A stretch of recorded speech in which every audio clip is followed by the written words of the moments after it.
কাঠফুলা বনাওঁতে খেৰবোৰ এনেকৈ সৰু সৰু কৰি চাৰি আঙুল কৰি কাটি ল'ব লাগে। এনেকৈ চাৰি আঙুল কৰি খেৰবোৰ সৰু সৰু কৰি কাটি ল'ব লাগে। এইটো ফাৰ্ষ্ট।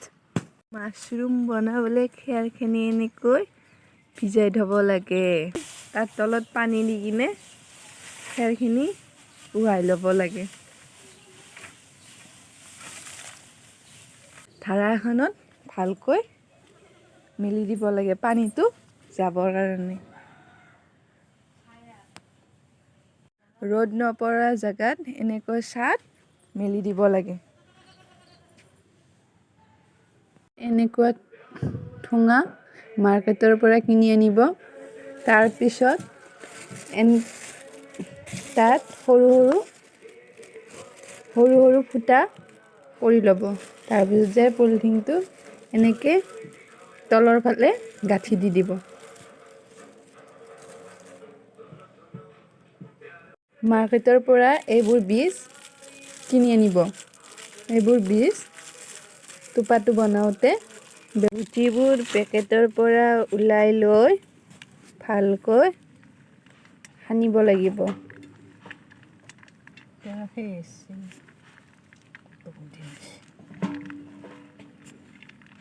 ভালকৈ বীজবোৰ এটা এটা কৰি ল'ব লাগিব।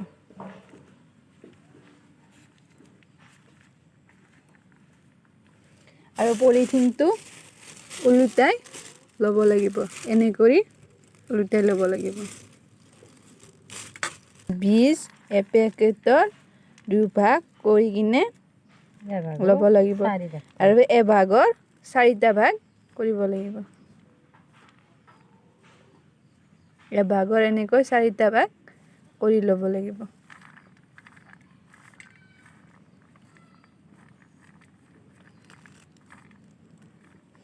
এনেকৈ 4টা ভাগ কৰি ল'ব লাগিব। পলিথিনটোত খেৰ ভৰাই কিনে ভালকৈ খেৰ ভৰাই ল'ব লাগিব।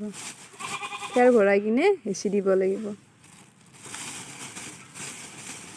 খেৰ ভৰাই এনেকৈ হেঁচি দিব লাগিব, যাতে খেৰখিনি ভালকৈ থিতাপি লাগে। এনেকৈ 4টা ভাগ কৰিব লাগিব।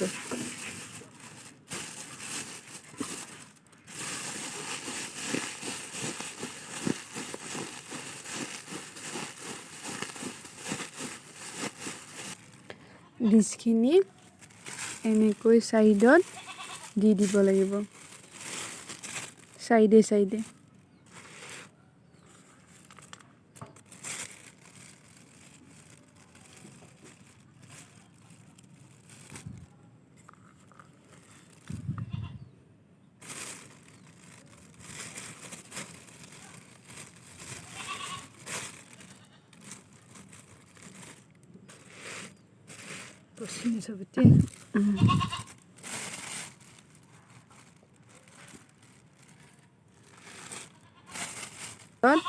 এনেকৈ খেৰ দি দিব লাগিব গুটিৰ ওপৰত।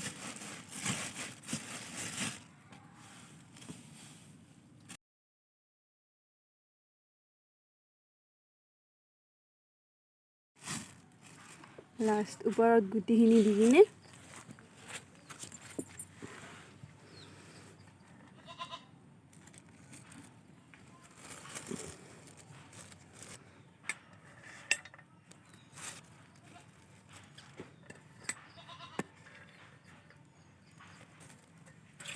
বীজবোৰ ভালকৈ দি কিনে 4টা ভাগ হৈ গ'ল। এবাৰ ওপৰত গাঁঠি দিব লাগিব। গাঁঠি দি কিনে টোপাটো 15 দিনৰ কাৰণে আন্ধাৰ ঠাইত থৈ দিব লাগিব। আৰু 15 দিনৰ পিছত মই আকৌ ভিডিঅ'টো বনাম। আপোনালোকে ভিডিঅ'টো চাই ভাল পালে ছাবস্ক্ৰাইব আৰু বেল আইকনটো প্লিজ বজাই দিব। প্লিজ মোৰ ভিডিঅ'টো লাইক কৰিব।